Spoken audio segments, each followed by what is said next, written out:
अस्सलाम वालेकुम एवरीवन। इस लेक्चर में हम स्टार्ट करेंगे paragraph number 2, a world without books का।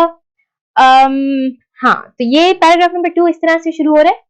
There is a frequently asked question, कि एक अक्सर पूछे जाने वाला सवाल है।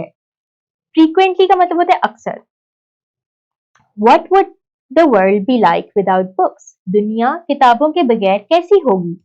The very question is absurd and depressing, यानी कि ये सवाल, the very question, उन्होंने very क्यों लगाया? ये सवाल, ये मखसूस जो सवाल है, ये सवाल अजीब और परेशान कुन है। absurd का मतलब होता है nonsense, like अजीब, weird. It is always said that the latest technology signals the demise of the book. हमेशा से ही ये कहा जाता है कि जदीद टेक्नोलॉजी किताब के ज़वाल की तरफ इशारा करती है। यानी कि हम जब भी सोचते हैं कि अच्छा अब तो फोन्स में भी आपकी किताबें आ गई हैं, फोन से आपको सब कुछ मिल जाता है, कंप्यूटर्स हैं, लैपटॉप्स हैं, हर टैब्स हैं। अब एक और भी चीज है, वो किंडल एक होता है जिसमें सिर्फ किताबें ही आप डाउनलोड करते हैं, जो कि किंडल, आई थिंक किंडल किताबें ही है एक तरह से, तो हम उसको जरा साइड पे कर लेते हैं। हमें किंडल हमें पसंद है, ठीक है, हम किंडल की टीम में हैं। लेकिन बाकी जो इन्वेंशन हैं, बाकी जो टेक्नोलॉजी है, हमेशा ये कहते हैं कि अब तो किताबें गई, किताबों अब तो नहीं, अब कौन पढ़ेगा किताबें। लेकिन अब ये बता दें कि इसकी क्या रियलिटी है, आगे ये डिस्कस हो रही है कि टेक्नोलॉजी से क्या किताबों का ज़वाल आ रहा है, क्या किताबें खत्म हो जाएंगी दुनिया से। Decades ago, it was thought that the radio would replace books. दहाइयों पहले या कई दहाइयों पहले ये सोचा जाता था कि रेडियो किताबों की जगह ले लेगा। The fear has persisted throughout with the inventions of television and internet. ये खौफ टेलीविजन और इंटरनेट की इजादात के साथ साथ जारी रहा कि टेलीविजन आ गए तो यार अब किताबों को किसने हाथ लगाना है, इंटरनेट आ गए तो अब किताबें किसने पढ़नी है। लेकिन किताबें रहीं, किताबें अभी भी हैं और आई होप के रहें आगे भी। But scenes like that of Cantonese man reading the book negate the notion that modern advances pose a threat to reading. लेकिन उस चीनी आदमी के किताब के पढ़ने जैसे मनाजिर इस ख्याल के साथ इख्तिलाफ करते हैं कि जदीद पेश कदमी पढ़ाई के लिए एक खतरा साबित होंगे या एक खतरा है।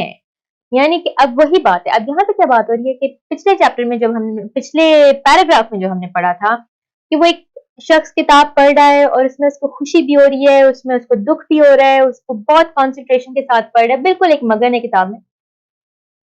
जब तक किताबों को एंजॉय करने वाले, जब तक किताबों की अहमियत जानने वाले, उनकी इज्जत करने वाले, उनसे मोहब्बत करने वाले लोग इस दुनिया में हैं, किताबें तो रहेंगी।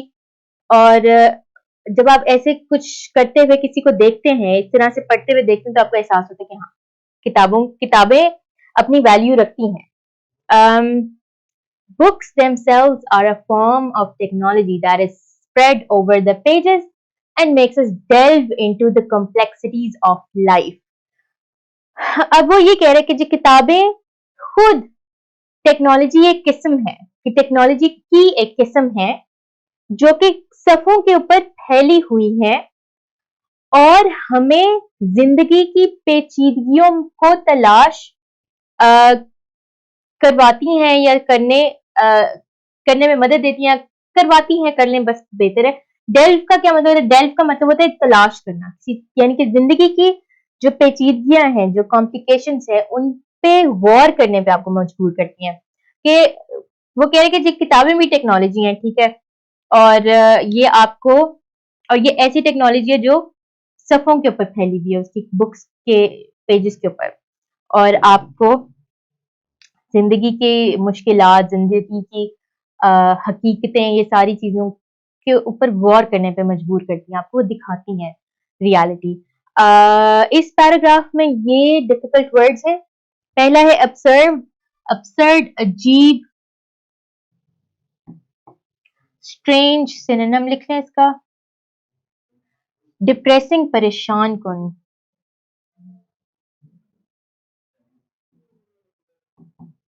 सैडनिंग, डिमाइज का मतलब होता है जवाल, यानी कि तबाही की तरफ जाना, और डाउनफॉल।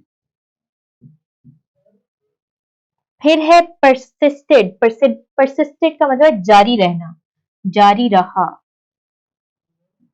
कंटिन्यूड। फिर है निगेट, निगेट का मतलब होता है इख्तलाफ करना, इख्तलाफ करना या के खिलाफ जाना, किसी चीज के खिलाफ जाना, इसमें हम कर सकते हैं ओपोज।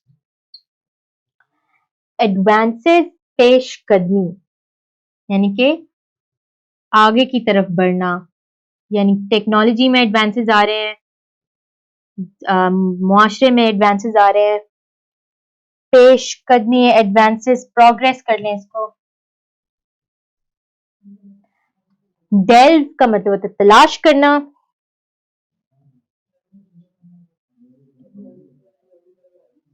सर्च, टू सर्च करना इसको। कॉम्प्लेक्सिटीज, पेचीदगियां, पे ये चे ये पेची काफ ये अलिफ नून गुना, और इसके लिए हम कर देंगे कॉम्प्लिकेशंस। ठीक है, ये है आपके पैराग्राफ 2 के वर्ड्स, मीनिंग्स और सिनोनिम्स। अब हम करते हैं पैराग्राफ नंबर 3। पैराग्राफ नंबर 3 ऐसे स्टार्ट हो रहा है, literature is the story of humans. Literature is the story of humans, यानी कि अदब इंसानों की कहानी है। It is the record of who we are, where we come from and where we are going. ये इस बात का रिकॉर्ड है, रिकॉर्ड आप ऐसे लिखेंगे, ये इस बात का रिकॉर्ड है कि हम कौन हैं, हम कहां से आए हैं और हम कहां जा रहे हैं, किस तरफ हम जा रहे हैं। ठीक है, books make us travel at large. At large का मतलब है बड़े पैमाने पर, किताबें हमें एक बड़े पैमाने पर सफर करवाती हैं। कैसे बड़ा पैमाना, यहाँ पर क्या है, हम सिर्फ पूरी दुनिया की बात नहीं कर रहे कि हम पाकिस्तान में बैठे हुए हैं और हम यहाँ पे बैठ के रशिया की कहानी सुन रहे हैं, या अमेरिका की कहानी सुन रहे हैं, या ब्राजील की कहानी सुन रहे हैं, या चाइना की कहानी सुन रहे हैं। इसके साथ साथ हम पास्ट की कहानियां सुन रहे हैं, हम वक्त में पीछे जा रहे हैं, हम वक्त में आगे भी जा सकते हैं, हम प्रेजेंट में भी रह सकते हैं, यानी कि आपको एक बड़ा एक प्रॉपर जर्नी एक होता है किताबों के साथ। फिर आगे वो कह रहे हैं, during our journey we are connected with humanity. इस सफर के दौरान हम इंसानियत के साथ राब्ते में होते हैं, या इंसानियत के साथ जुड़े हुए होते हैं। We identify ourselves with the characters we meet and learn whether we love, loathe, fear or flatter.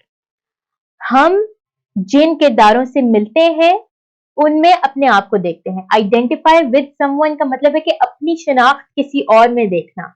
हम जिन किरदारों से मिलते हैं उनमें अपने आप को देखते हैं, या अपनी पहचान को देखते हैं, शनाख्त को देखते हैं, कुछ भी लिख सकते हैं, और सीखते हैं कि क्या कि हम मोहब्बत करते हैं, नफरत करते हैं, डरते हैं। इतनी एक्साइटमेंट हो रही है कि मैं अच्छा दोबारा से देखते हैं। We identify ourselves with the characters we meet and learn whether we love, loathe, fear or flatter. हम जिन किरदारों से मिलते हैं उनमें अपनी शनाख्त देखते हैं और सीखते हैं कि हम मोहब्बत करते हैं, नफरत करते हैं, डरते हैं या तारीफ करते हैं। लोध का मतलब होता है नफरत करना। ठीक है, ये एक थोड़ा सा मुश्किल इसमें है। अच्छा आगे आ रहे, they help us comprehend our faults and aspiration. ये हमारी मदद करते हैं कि अपनी गलतियां और अपनी ख्वाहिशात को समझें। कॉम्प्रीहेंड का मतलब होता है समझना। They tell us who we could become if you are not careful. वो हमें बताते हैं कि हम क्या बन सकते हैं अगर हम मोहतात ना रहें।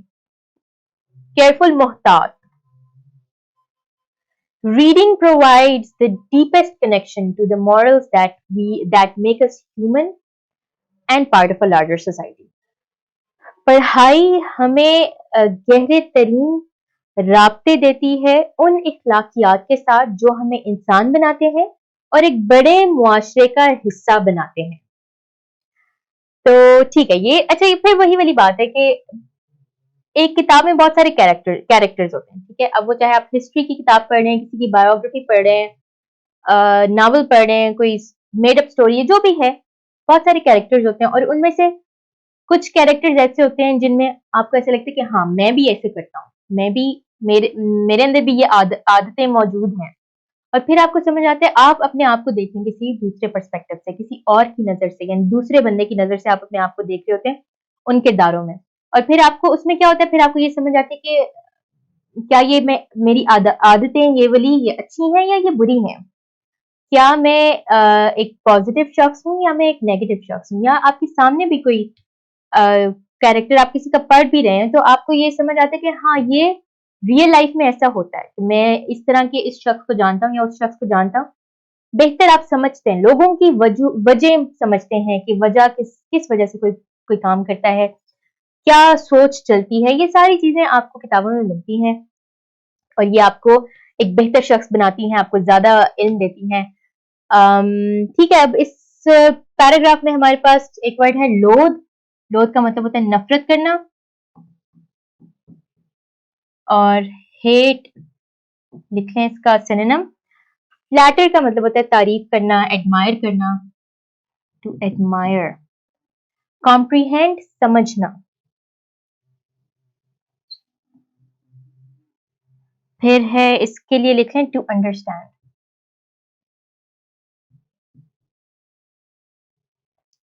एस्पिरेशंस का मतलब होता है ख्वाहिशात, विशेस। नहीं जी, ये था आपका पैराग्राफ नंबर 2 और 3, chapter number 10 a world without books का। इसकी प्रैक्टिस करें, इस वर्ड्स मीनिंग को याद करें। मैं आपसे मिलूंगी नेक्स्ट लेक्चर में, तब तक के लिए अल्लाह हाफिज।